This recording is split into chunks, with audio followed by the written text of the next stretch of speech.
People Station 93.7 WBLK, Todd Anderson. I'm here with Carolette Meadows. Carolette, how you doing?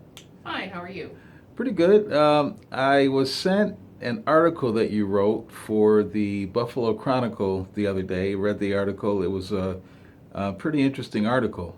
And you know what I'm talking about. Can you just tell our viewers what you wrote about?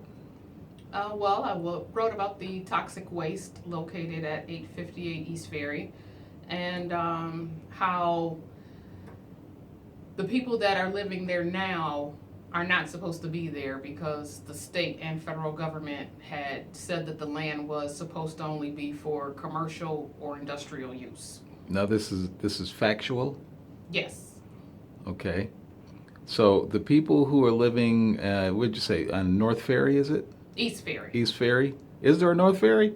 Not that I've come I'm across. from Rochester, so No, so only east and west that I know of. so East Ferry, 858 East Ferry, and you also mentioned I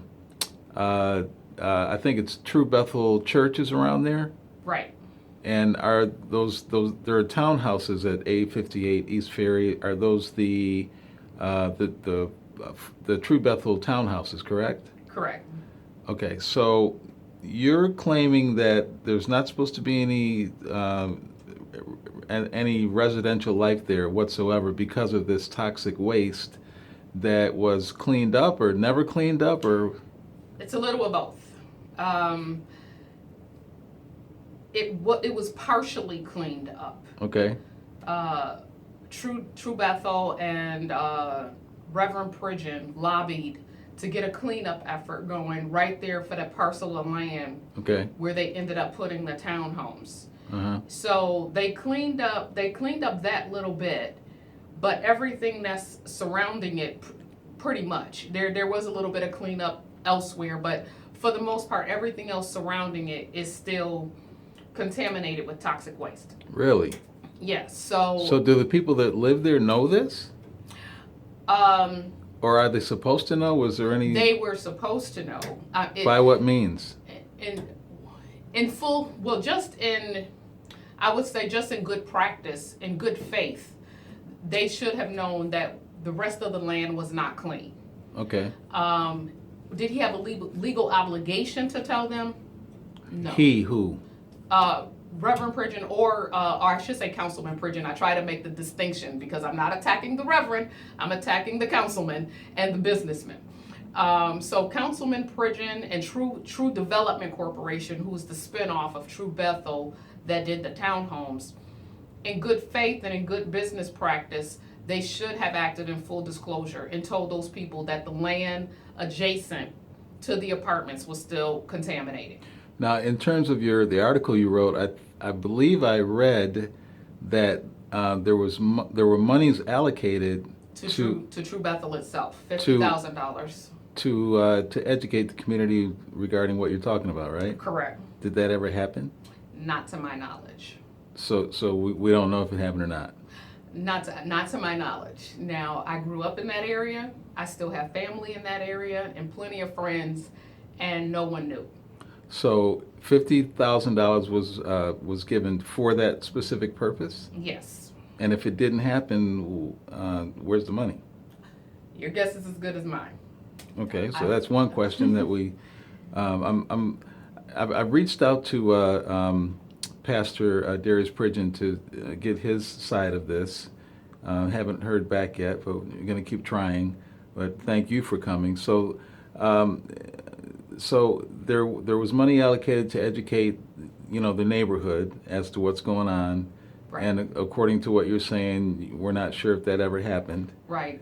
For the people that have been in contact with me over the past 24 hours that live in the complex, they said that the only thing they were ever told was assurances that everything was fine with the property.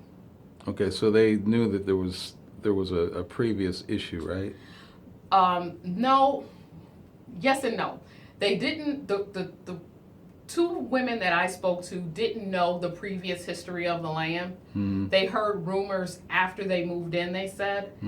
And then they had a big meeting between the residents of the townhomes and True Development Corporation and and Darius Pridgen, and they were assured that there was cleanup and the area was fine and they had nothing to worry about.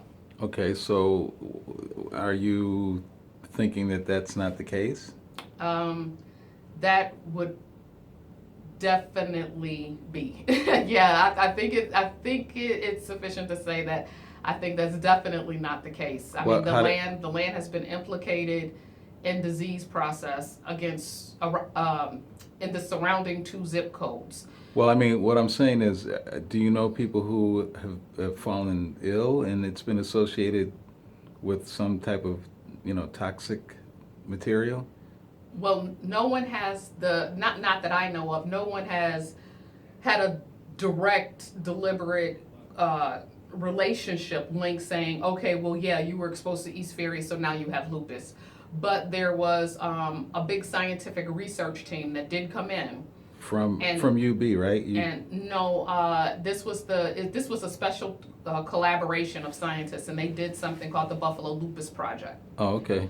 And and that came about because the local lupus chapter here in Buffalo, they started noticing a trend of a lot of black women being referred to their organization from out of ECMC, and all of these women were coming out of 14211 and 14215. So they noticed this trend, and it rang some bells, and so then they formed this lupus coalition to look into it, and then they found that 858 East Ferry was kind of like a ground zero, an epicenter to autoimmune disease formation throughout those 2 zip codes. Really? But they never directly associated it with... Well, no one can say with 100% certainty pretty much that, okay, the toxins here cause lupus. But what they can say is that there is a relationship between the toxins here and lupus, or the toxins here and Crohn's disease and other autoimmune diseases. So you're just talking about toxins in general and lupus and Crohn's disease? Well, not toxins in general, the toxins located on that site. Oh, okay. All right. So there's a relationship between the toxins on that site and autoimmune disease formation. Okay. And didn't you also write, there was something that the University of Buffalo did a study as well or something? No, UB was contracted to come in and collect the samples. Oh, okay. And part of the $1 million was also supposed to go towards monitoring programs, whatever that means, for the community and health awareness, and the community never got that. So UB got over $1 million, and for what benefit they got that to the community is questionable. Okay, so now here's the big question, right? These townhouses were built, obviously, in that area. Are you suggesting that the people who arranged for these townhouses to be built knew that there was a problem prior to building these townhouses? Well, it's common knowledge. I mean, they would have to know that it was a problem, or else the state wouldn't have been in here doing a toxic cleanup. So did they know that there's not supposed to be any residential, or there aren't supposed to be any residents there? Is that written somewhere? Yes. Really? Where? It's written on the state DEC website, and also the EPA published their record for the property also. And what does it say? What does it say specifically?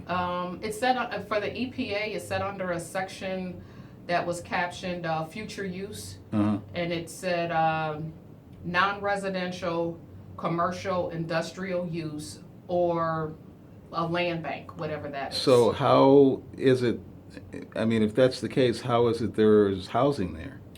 Because apparently so I was told by the DEC, once they do the cleanup and turn the land over to the city, they don't take part in anything else. It's up to the city to enforce the regulations that the state and the feds put on the property. So the city didn't know? The city had to know. It's in the documentation. So you're suggesting that the city knew but went ahead with it anyway? That's what I'm gonna say, because I would assume that the legal department for the city of Buffalo should be a heck of a lot smarter than I am. And if I can read documentation and tell that it says non-residential use, they should know what non-residential use means also. Is anybody sick over there now that you know of?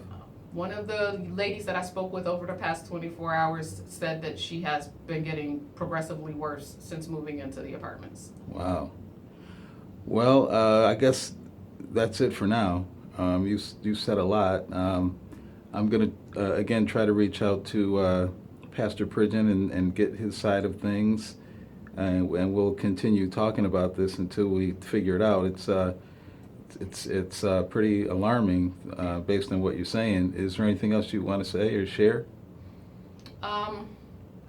The only thing I could really say or share is that, this is going to take a concerted effort on the part of everybody in the community to bring justice to not only the inner city, but the people in that area. Is this this isn't like some criminal act, is it?